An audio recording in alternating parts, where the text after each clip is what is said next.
Hey guys, and welcome back to my channel. My name is Nenna, and today I am going to tell you guys a story.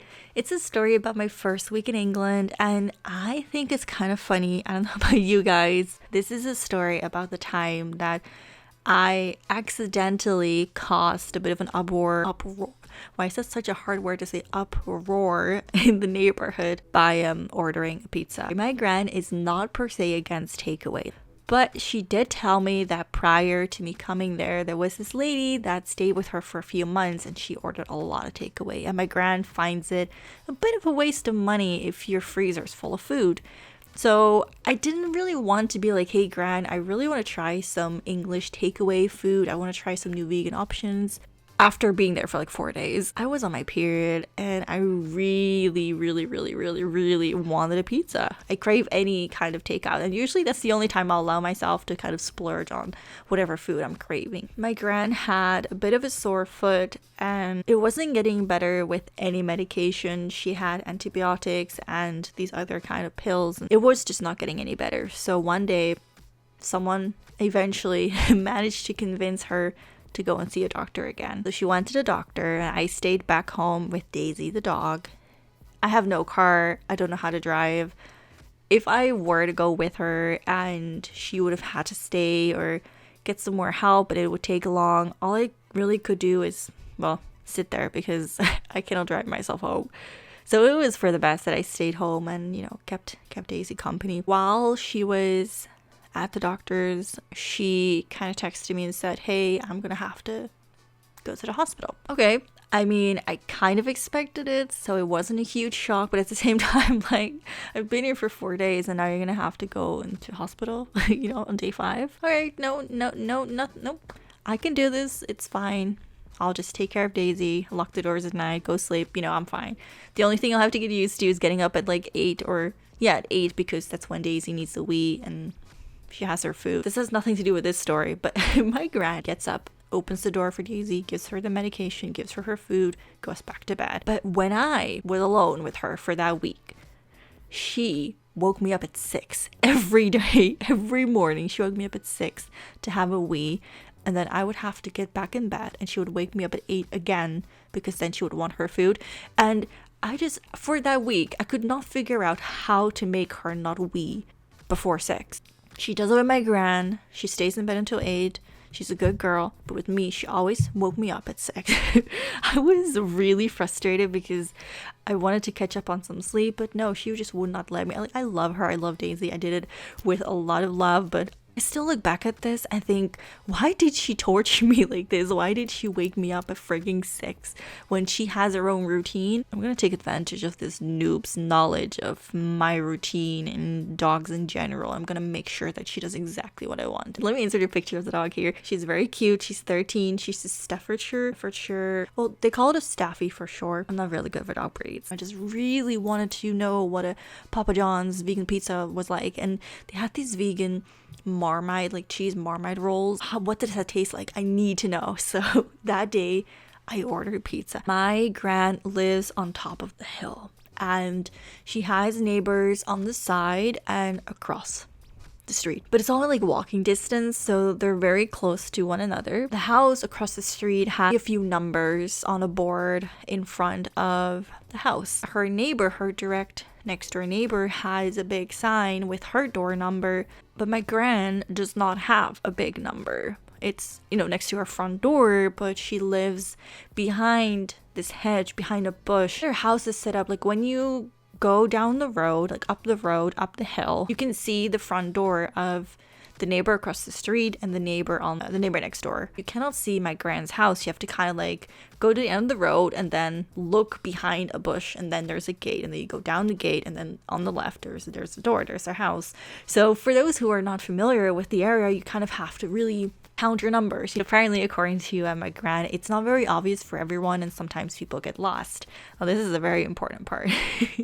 So remember that. It's not as easy to find if you don't know what you're looking for. If you look further than your nose is long, you can definitely find it. You just have to kind of like actually go to the end of the road and then look because if you don't go to the end of the road, there's no way you're gonna see the house. I digress.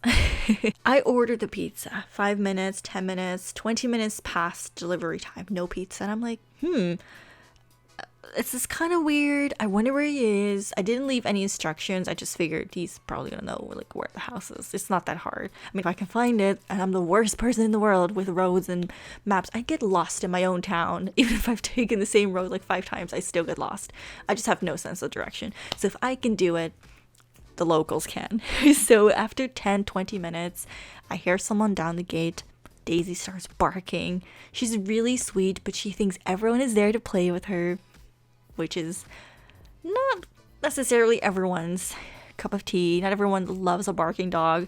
They kind of think, oh, she's gonna bite me in the ass. Well, in fact, she's just like barking because she's like, oh, there's someone at the door. Bark, bark, bark. Open the door. I want to play. So I open the door. There's no way I can stop this dog. By the way, this dog weighs, I think she weighs 20 plus kilos. I think she's like 23, 24 kilos. So I open the door. This guy runs back, like he bolts back to the gate. I'm like, no, don't worry. I'm sorry. You know, she's just excited. She's nice. She's friendly. I would never, by the way, open the door if I knew that she was aggressive. Like there would be no way in hell that I would do that. But since I know that she's sweet, if they get a little scared, okay, I'm sorry. But I don't really mind because she just wants to play. So I scare this guy. Down comes this, I think he was perhaps Indian. I go back in and all of a sudden I hear the gate again.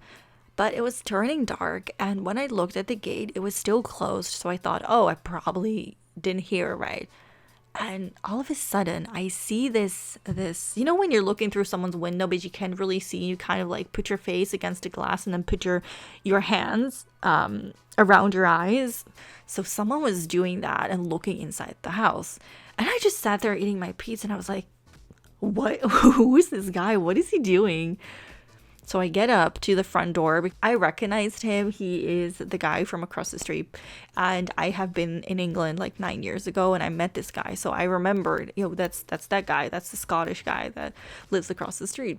So I opened the front door and he's like, oh, hi, is, you know, Gran home? And no, she's at the hospital actually. And apparently my Gran kind of, well, she didn't tell anyone that she was at the hospital and her car wasn't in. So the neighbor got a bit concerned and thought, oh, she's not home, so I'm gonna look through the window. The reason that it was looking around, peeking inside the house, was because her car wasn't in. And I explained the story and I said that I'm staying with her, and I think he recognized me. I'm not sure. I mean, I pretty much looked the same as I was when I was like 18, 19. It's just kind of funny because whenever I asked somebody in England to estimate, like guess my age, they all said I look 19, which is funny because when I went to England, I was actually that age. So that means like I look exactly the same to my neighbors. It looks like I just never really went home basically. And they saw me yesterday. The next door neighbor had seen a strange man walking around the neighborhood, walking around between Scottish man's house, who lives across the street, and my Gran's house on the side of her house, and you know, in her house, well, in her house but in front of her house. He was acting really suspicious. He was like looking around and peeking and just like being nervous and awkward and whatever. So he was making it really obvious he didn't belong there and he had no idea where to go, and he looked like he was up to something. And he tells me that he wanted to make sure that he wasn't you know, doing anything sneaky, because she had seen and heard some noises and seen some lights, but her car wasn't in, so she wasn't sure what was going on, like who it was, you know. The neighbor apparently had also said that she had seen someone come in and out the house that she didn't recognize. I don't know who that could be. At that time, I had no idea who it could be. I thought, did she maybe see me? I'm like, oh, I'm sorry, it must have been me. Maybe she got freaked out because it was me. She's like, and he's like, no, because he said that it was she said that it was a man and he was holding something weird, and she just wanted to make sure that he wasn't trying to break into my Gran's house and that everything was all right. So I thought, oh, that's so sweet. And as I am sitting eating my pizza, I start thinking, wait, a strange man holding something? That's probably the delivery guy. But no, there's no way, because she said going in and out, and I'm the only one that's been going in and out, so it must be me, right? This guy comes back and he says, oh, well, the neighbor, she took a photo of the person that was sneaking around, And we think it's this Indian guy. We also think it's the delivery driver because he has this white bag in his hands. But yeah, just let me know if you've seen him before. So I take a look at this picture, and Lord and behold, it's the freaking man that delivered my pizza. It's the exact same dude. He apparently, during the 20 minutes that I was waiting for him, got so lost that he looked like a freaking criminal scoping out a house, trying to break in somewhere and just doing all sorts of shady business. And it freaked her out so much that she called the neighbor next door to go and check it out, because she was just like, oh my god, something's, it was like panic, oh no, something's happening. I just looked at that photo, and for some reason I just couldn't get myself to say, oh yeah, I know who that is, I did that. I just could not believe the stupidity of this all, the fact that I ordered a pizza and apparently freaked out like the whole neighborhood. It was actually like really, really, really funny. I mean, of course, poor lady next door worrying, but come on, the fact that she took a photo of this delivery guy and then they showed it to me and I had to stand there like, I don't know who this is. Never seen this man in my life. I just felt like I was too deep into this story that I couldn't go back. I couldn't go back on the story. I just had to commit to it, so I did. And I just denied knowing who that person was. I didn't know what he was doing. And the funny thing is, the pizza boxes were in front of the window. Oh, so weird. Like, who would do that? Who goes around snooping around other people's houses? It's not a safe neighborhood. What if he, And he was really nice though that he came to me and he warned me and he showed me a photo, because he really, he really cared enough about me at that moment to include me in all of this, and he wanted me to be safe as well. Like, it was so sweet. But you bet your ass, when I closed the front door and he went out through the gate again, I sat there crying, laughing so fucking hard that I ordered a pizza and it freaked out everyone. And then I just had to commit to the whole thing. I tell you, you had to be there to understand the full context of just how funny it is. There's just knowing how worried somebody was, and just the conspiracies they had. And like, I don't know, sometimes something really tickles you, and in that moment, oh my god, I was so tickled. Sorry, I don't remember where I left off. My cat started making puking noises, and I have a white bedspread, a white fluffy rug right next to my bed, so I had to just toss him into the living room, making sure he doesn't puke on anything that is really hard to wash. I just don't remember what I said last, though. I don't think I did. Okay, anyway, either way, let me put my feet back in the water. Oh, this is so nice. It's so fucking cold. I'm sitting with my feet in some water because I had a long day of walking. It feels really nice. You should try it too. Anyway, just to wrap things up, you really had to be there to really get the full context and just how funny it is or was in that moment. Nobody knows but her how freaky and creepy and suspicious he acted, but for everyone to be so alarmed, he must have really misbehaved himself. You bet when I saw that photo and I recognized him, I was about to pee myself. I'm gonna end this voiceover here. Hopefully this time I'll be satisfied with the results.